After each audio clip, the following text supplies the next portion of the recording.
Stop praying for things your nervous system is terrified to actually get. There's a reason why your manifestations aren't coming to fruition, and I have all the answers for you. I know a lot about manifesting because over the last 7 years, I went from a drug addicted homeless prostitute to a wildly abundant spiritual teacher surrounded by community and God and all that is. And I used the law of attraction to make that happen. And I did it by practicing small things at first. I didn't like sit on a pillow while I was a homeless drug addict and just affirm out into thin air, I'm a millionaire, I'm a millionaire, I'm a millionaire. I knew that my nervous system would never fucking buy that load of bullshit. So I just started with small things like today I'm going to see a blue ball. And then an hour later, somebody says, hey, you want to go play handball? And they have a blue ball in their hand. And that helped me strengthen that muscle. But one of the things that I knew I couldn't do, because all the manifestation books said it, was that I could not manifest from a state of panic. There could not be any sense of urgency behind that which I desired. Like the number one rule in manifesting is that you must detach from outcome. You can't be attached to if it happens or how it happens or when it happens, which is honestly the hardest part of it. But I kept manifesting from a state of urgency. Like I would put out my intention, hey, universe, I want this guy to come into my world. Always a guy, always wasting all the spiritual, magical witch gifts on guys. I want a guy. And then like I'm refreshing my Instagram like every 5 minutes, hoping that the guy has sent me a DM. Manifestation is not spiritual DoorDash. You have to like be patient. You have to actually release and let go and just trust really sounds like I know what is meant for me is on its way to me. I don't have to be super obsessed with how it happens. Another thing that happens with manifestation is that your nervous system doesn't really feel safe receiving what it is that you're calling in. So if you say that you want to call in financial abundance, what do you believe about rich people?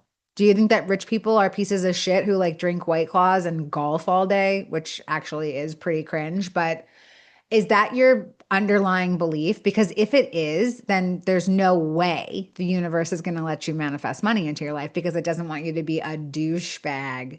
So you have to start to find evidence to the contrary of what your nervous system believes. You got to like find people who are philanthropists, who are humanitarians, who do good with their money, people that you want to model yourself after as a person with money.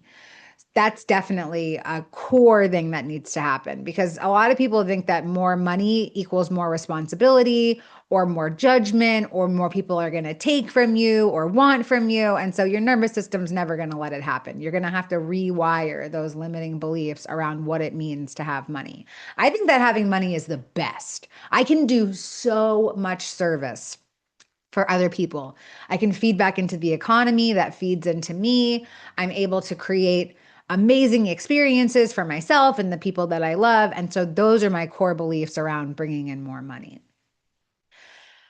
What are some of the other things? Trying to manifest from your wounds. If you try to manifest from your wounds, guess what? You're gonna get some wacky fucking manifestations. I just imagine like a totally inbred, half animal, half human, half alien hybrid thing coming out because of what your wounds are automatically calling in.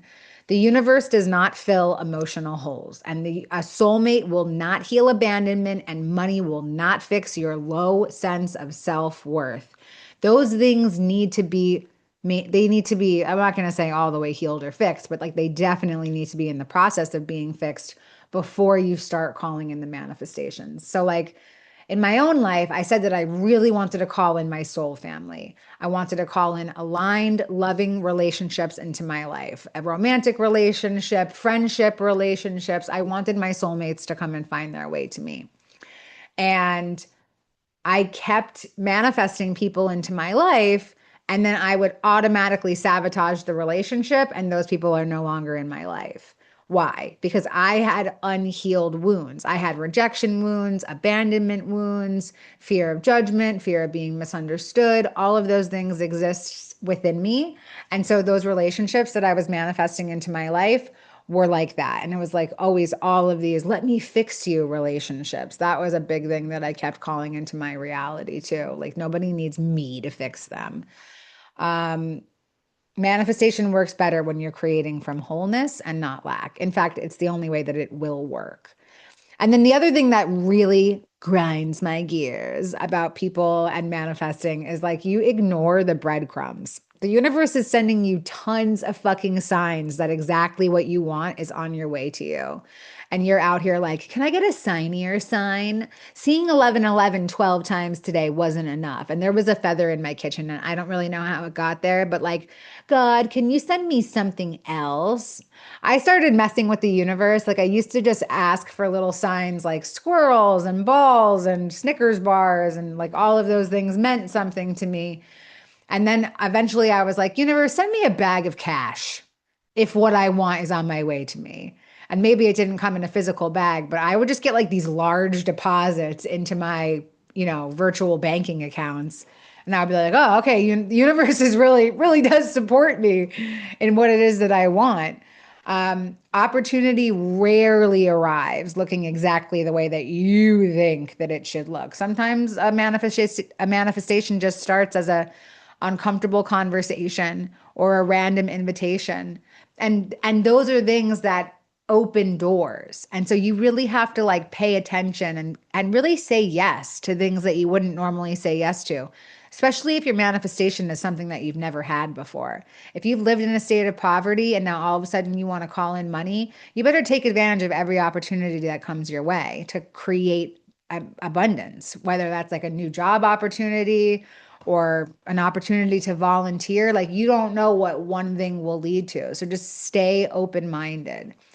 And then the final thing that I'll say about things that unconsciously block manifestations is that you are attached to one specific outcome.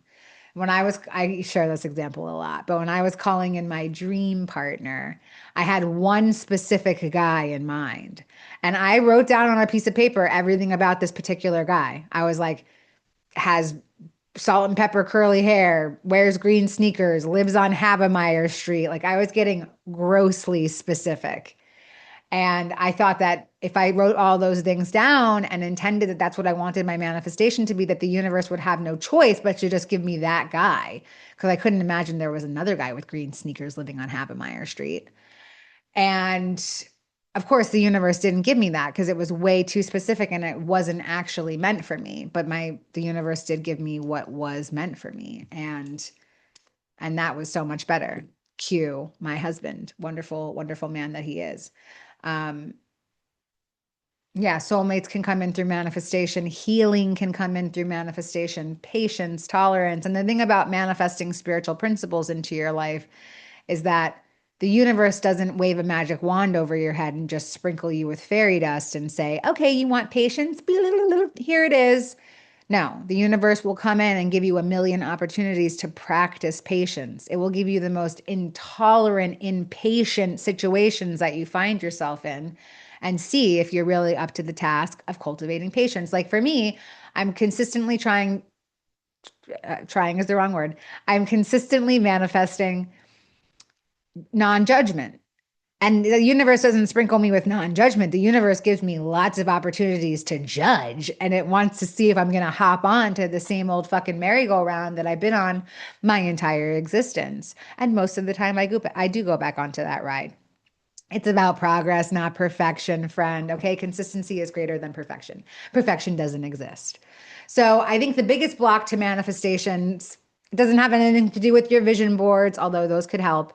It doesn't have anything to do with your intentions or how many times you write something down or all of your angel numbers or synchronicities or signs that you see. It's the belief that you're somehow separate from the thing that you've been asking for. You are abundant. You are loved by the divine. You already have everything that it is that you need. You just need to get into alignment with it. And the way to get into alignment is to rewire the limiting beliefs that are holding you back. Now, like as a homeless drug addict, I did not believe that I was worthy of all the love in the universe. I didn't believe that I was worthy of any kind of love. I didn't believe that I was worthy of housing. I didn't believe that I was worthy of clothing. I certainly didn't feel worthy of friendship or romantic love in my life.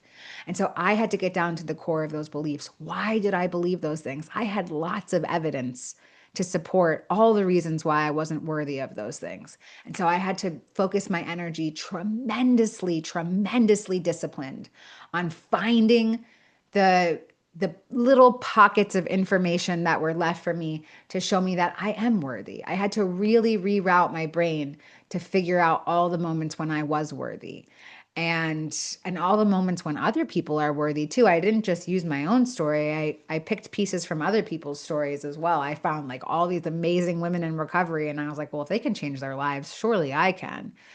So you're not manifesting anything other than what you already believe about yourself. Like you're manifesting right now. It's not something that you need to like actively be doing. You're already doing it. You're just currently manifesting probably some of the things that you don't desire in your life because everything is so unconscious. So if you want to bring the unconscious to the conscious, please come and join me on July 12th at 11 a.m. Eastern. Oh God, I don't know what time it's at. Are you kidding me?